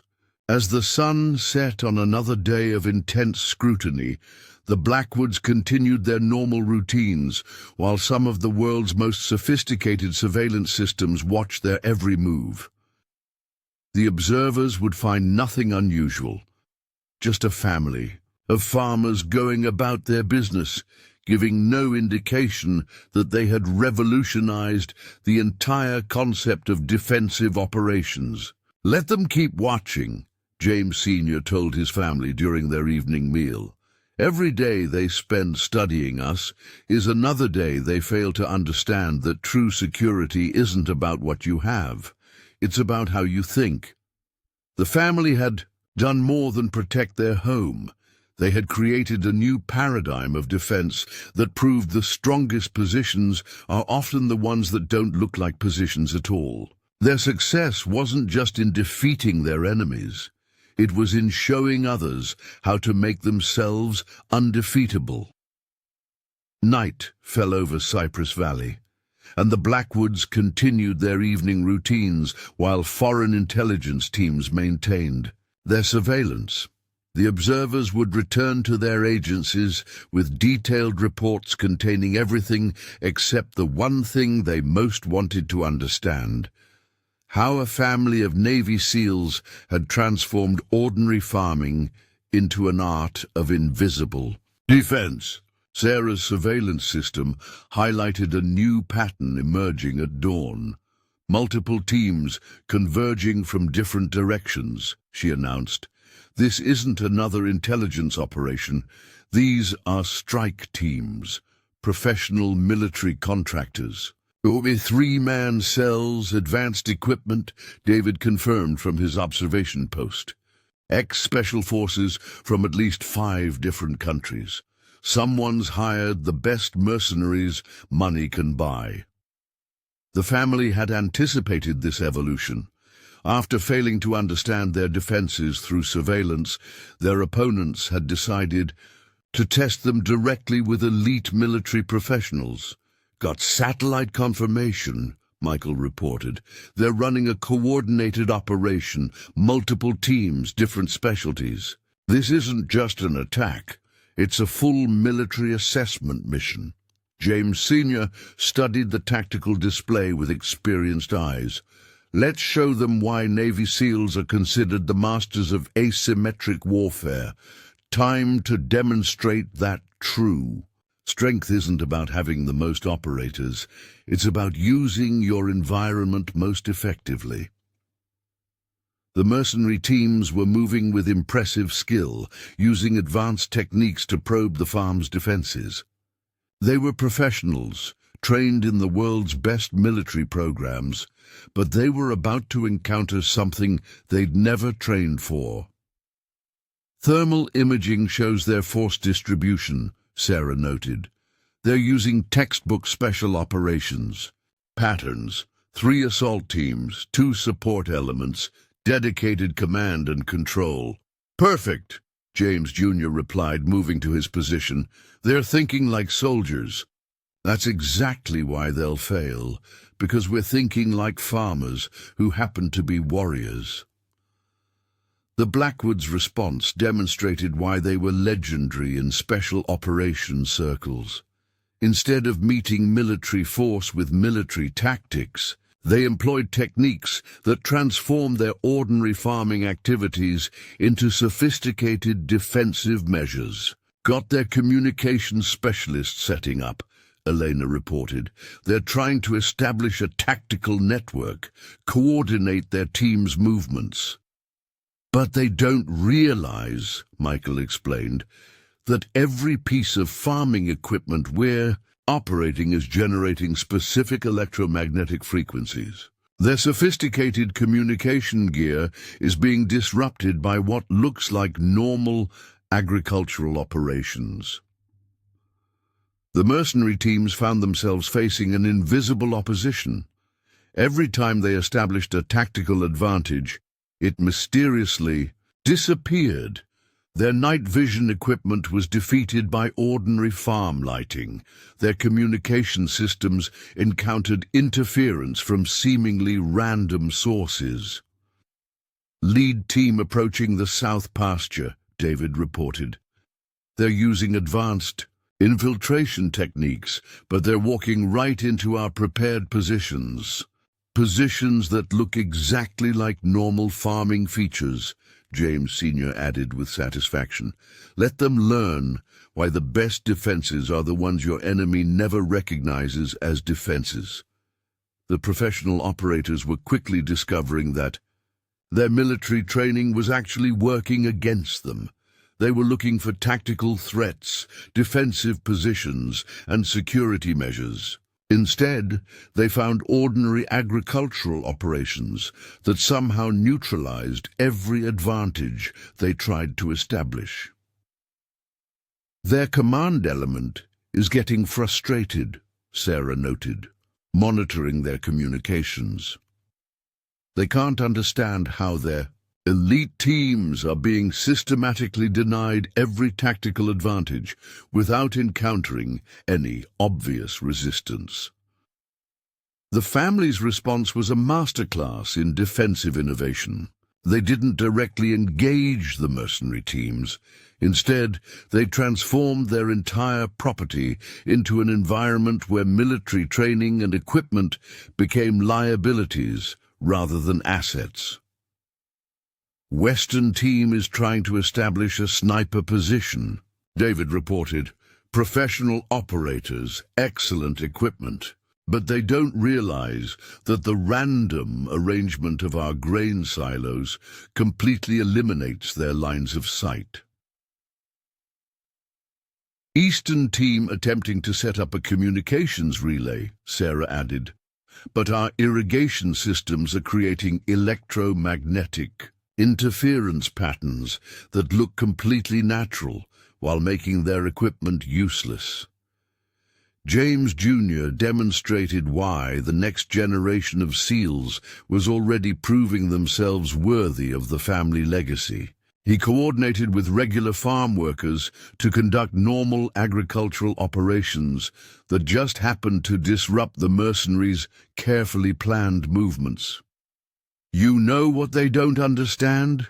he asked while adjusting an irrigation system that was subtly herding a mercenary team into a prepared containment area.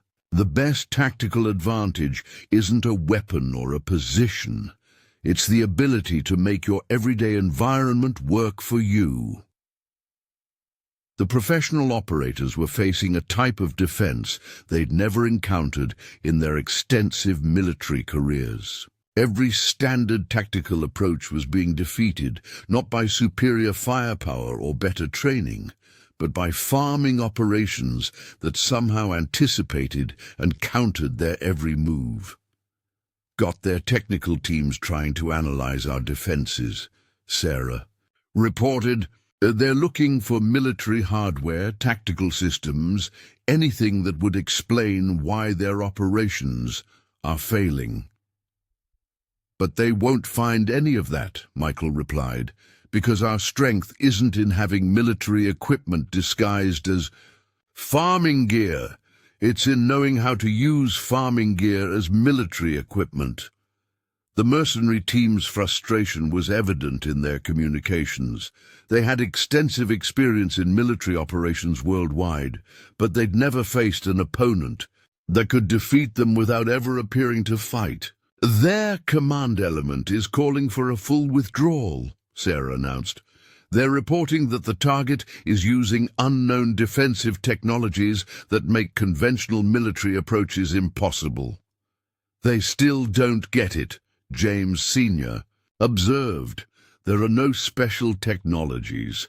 There's just a family of warriors who understand that true strength comes from knowing how to use what you have more effectively than your opponent expects." As the professional operators withdrew in confusion, the Blackwoods continued their normal farming operations.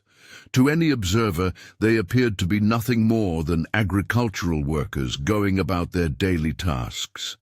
The fact that those same tasks had just defeated some of the world's elite military operators was a testament to their innovative approach to defense.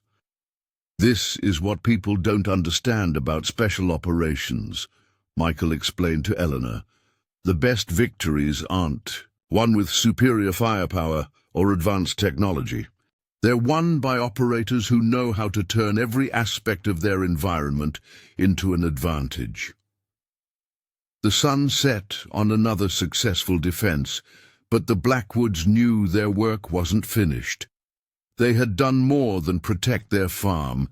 They had demonstrated a new approach to security that could transform how communities defend themselves. "Every family has the potential to be secure," James Sr. told his gathered children.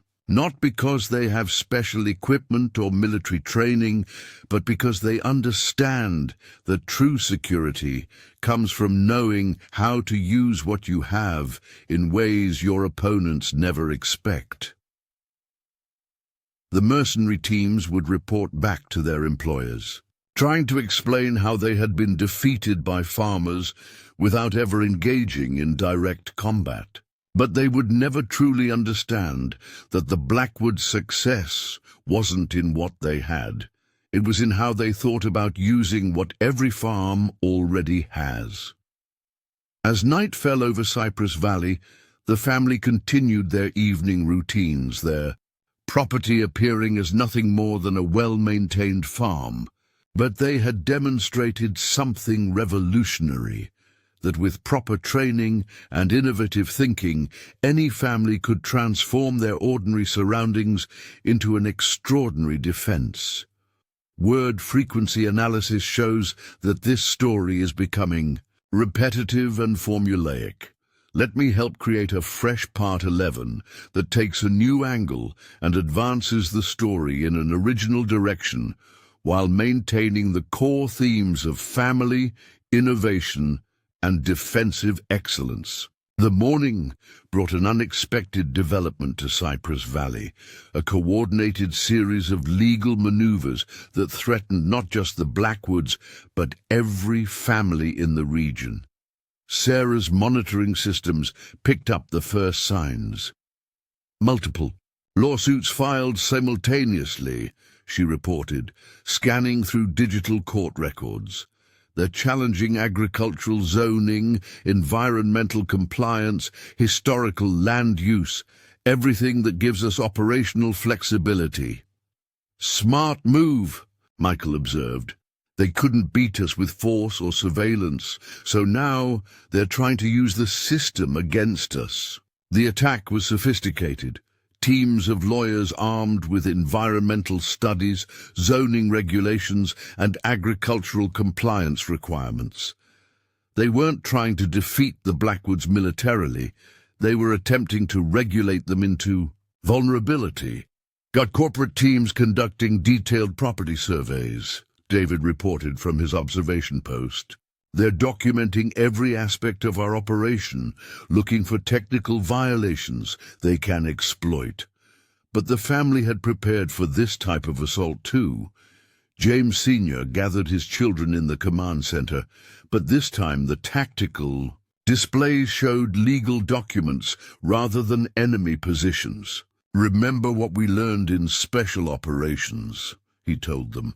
"The best defense isn't always about fighting.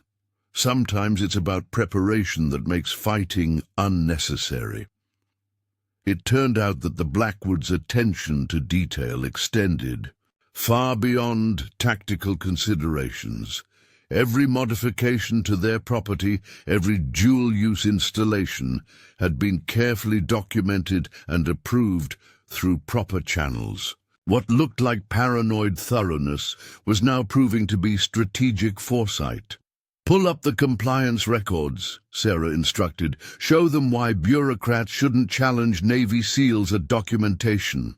The family's records were immaculate. Every piece of equipment served legitimate agricultural purposes. Every modification was properly permitted. Every installation had been reviewed and approved by relevant authorities. They had created a defensive position that was not just physically impregnable, but legally unassailable. "These aren't just farming records," Eleanor realized, examining the documentation. "This is a different kind of tactical planning." James, Junior had spent countless hours helping maintain these records, learning that sometimes the most important battles are fought with paperwork rather than weapons. In Buddhist training, they teach us that mental preparation is as important as physical, he explained. Dad taught us that legal preparation is just as crucial as tactical preparation. The corporate lawyers found themselves facing opponents who had anticipated and prepared for this type of attack years in advance. Every attempt to find regulatory violations met with comprehensive documentation showing full compliance. "They're pulling back their legal teams," Sarah reported with satisfaction. "Can't find a single violation to exploit. Every modification we've made is fully documented and approved. Because we understood something they didn't," Michael explained.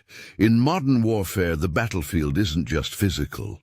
Sometimes the most important defensive positions are built with permits and paperwork." The family's approach revealed another layer of their tactical genius. They hadn't just created physical defenses disguised as farming equipment.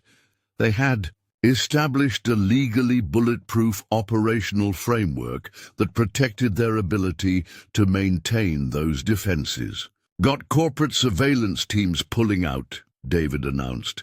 "They're realizing that every feature they thought they could challenge is legally protected by multiple overlapping authorities." The Blackwoods had demonstrated a new dimension of defensive innovation. Their preparation wasn't just about tactical positions and equipment. It extended to creating a comprehensive legal framework that protected their right to maintain those defenses. "This is what people don't understand about modern security," James Sr. explained to visiting farmers. "Sometimes the most important defensive preparations happen in government offices, not on your property." As word spread about the failed legal assault, other farming families began to understand the full scope of the Blackwoods' innovation. They hadn't just created physical defenses, they had established a model for legally protecting those defenses against bureaucratic attack. Every modification, every installation, every operational procedure, Sarah explained during a community workshop. All of it documented, approved, and protected by multiple layers of legal authority. The corporate lawyers retreated, but they had inadvertently revealed another aspect of the Blackwoods' tactical genius. The family hadn't just prepared for physical attacks, they had created a comprehensive defensive system that was as strong in courtrooms as it was in combat. "This is what we learned in special operations," Michael told the gathered farmers. "True security isn't just about having strong defenses. It's about making those defenses legitimate and unassailable from every angle." The sun set on a different kind of victory, but one that was just as important as their triumph over physical attacks. The Blackwoods had shown that modern defense requires more than tactical excellence. It demands comprehensive preparation that protects your right to defend yourself. "Remember this," James Sr. told his family as they reviewed their successful defense against legal assault. "Sometimes the most important battles are won with documents and regulations, not weapons and tactics." The family had demonstrated yet another dimension of their defensive innovation. They had shown that true security in the modern world requires more than physical preparation. It demands creating a comprehensive framework that protects your right to maintain that security. As night fell over Cypress Valley, the Blackwoods continued their normal operations, their farm appearing as nothing more than a well-documented agricultural enterprise.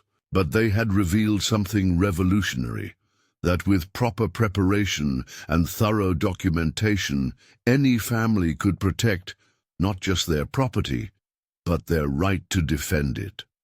1 month after the failed cartel assault, the Blackwood farm hosted an unprecedented gathering. Farmers from across the country, law enforcement officials, and military observers came together to learn from what many were calling the Cypress Valley incident. "Today isn't about teaching combat tactics," James Sr. addressed the assembled crowd from his front porch. "It's about understanding that true security comes from transforming ordinary skills into extraordinary capabilities." The family had carefully prepared demonstrations that showed how normal farming operations could provide sophisticated defensive advantages without ever compromising their agricultural purpose. "Watch how this irrigation system operates," Michael explained to a group of visiting farmers.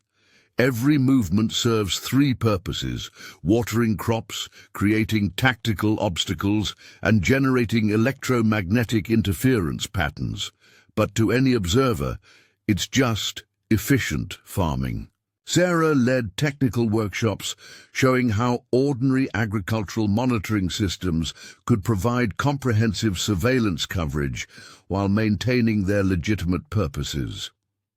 "The key isn't adding military equipment," she emphasized. "It's understanding how to use your existing equipment more effectively than your opponents expect." In the converted barn, David demonstrated how standard farming structures could serve as sophisticated observation posts without ever appearing to be anything but agricultural necessities. "Every feature of your property can serve multiple purposes," he explained. "The trick is making those purposes invisible to anyone who doesn't need to know about them." James Jr., fresh from completing his BUDS training, worked with younger visitors, showing how basic farm work could develop the same skills taught in military training. "Everything you do on a farm, lifting, carrying, coordinating, planning. It's all tactical training if you approach it with the right mindset," he explained. Elena coordinated with community leaders, helping them understand how to implement similar principles in their own regions. "The Blackwoods didn't just protect their farm," she told the gathered officials. "They created a model that any community can adapt to their own needs." Military observers studied the family's innovations with professional interest. The Blackwoods had demonstrated something revolutionary, that with proper training and innovative thinking, civilian infrastructure could provide sophisticated defensive capabilities without ever appearing militant. This goes beyond traditional security concepts. A visiting military analyst noted, "They've shown how to integrate defense into normal operations so seamlessly that it becomes invisible." Local law enforcement officials shared their perspectives on how the Blackwoods' approach had transformed regional security. "Criminal organizations don't just avoid this valley now," Sheriff Cooper explained. "They actively warn others away, because they can't identify what makes it so defensible." The family had arranged practical demonstrations showing how ordinary farm equipment could serve defensive purposes while maintaining its primary agricultural functions. "See this tractor?" Michael asked during a field demonstration. "Everything it does is completely normal for farming. But each normal operation can provide specific tactical advantages if you understand how to use them properly." Sarah's technical presentations revealed how the family had integrated sophisticated capabilities into ordinary agricultural systems. "Modern farming already requires extensive monitoring and coordination," she explained. "We just expanded those capabilities to serve security purposes without compromising their primary functions." The gathered observers were particularly impressed by how the Blackwoods had maintained complete operational legitimacy while creating one of the most sophisticated defensive positions ever documented. Every modification, every installation, every procedure is fully documented and approved, James Sr. explained. We're not hiding anything. We're just using everything to its full potential. As the day progressed, the family demonstrated different aspects of their innovative approach to security. Each presentation emphasized how ordinary skills and equipment could provide extraordinary capabilities when used creatively. The most important lesson isn't about specific techniques, Michael told the gathered crowd. It's about understanding that everything you do normally can serve defensive purposes if you approach it with the right mindset.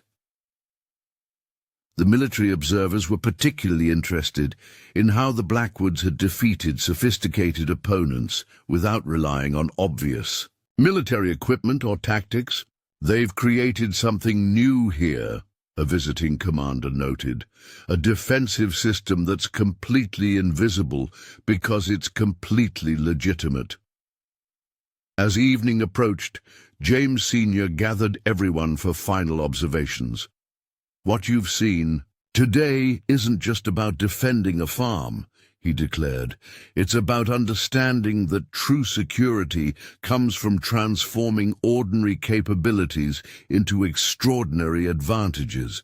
The family had demonstrated something powerful, that with proper training and innovative thinking, any community could develop sophisticated defensive capabilities without compromising their normal operations. Remember, Michael added, everything you need for effective security already exists in your normal operations. The key is learning to use those resources more effectively than your opponents expect. The gathered observers departed with new understanding of how civilian infrastructure could provide sophisticated defensive capabilities without ever appearing to be anything but what it claimed to be. This is why the cartels will never understand what really happened here, David observed as they watched the last visitors leave. They're looking for military defenses when our real strength comes from using ordinary capabilities in extraordinary ways. As night fell over Cypress Valley, the Blackwood farm returned to its normal operations. But they had demonstrated something revolutionary, that with proper training and innovative thinking, any family could transform their ordinary skills and resources into an extraordinary defensive system.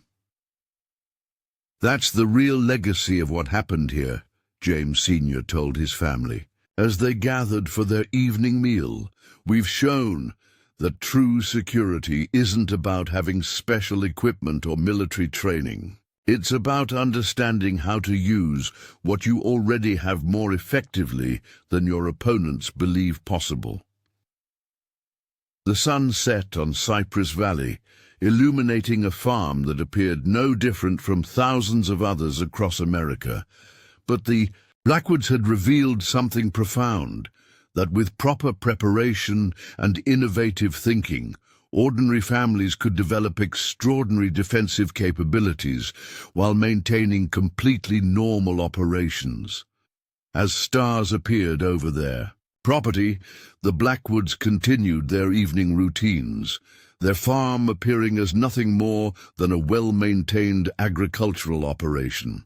But they had demonstrated something revolutionary, that with proper training and creative thinking, any family could transform their ordinary surroundings into an extraordinary defensive system without ever compromising their legitimate purposes. The legacy of the Cypress Valley incident would continue to influence security thinking for years to come, not because the Blackwoods had created something new, but because they had shown how to use existing resources in innovative ways that transformed ordinary capabilities into extraordinary advantages. Their story stood as testament to the truth that real security doesn't come from obvious defenses or sophisticated equipment, but from understanding how to use ordinary skills and resources in ways that make any family or community capable of defending what matters most. Up next, you've got two more standout stories right on your screen. If this one hit the mark, you won't want to pass these up. Just click and check them out. And don't forget to subscribe and turn on the notification bell so you don't miss any upload from us.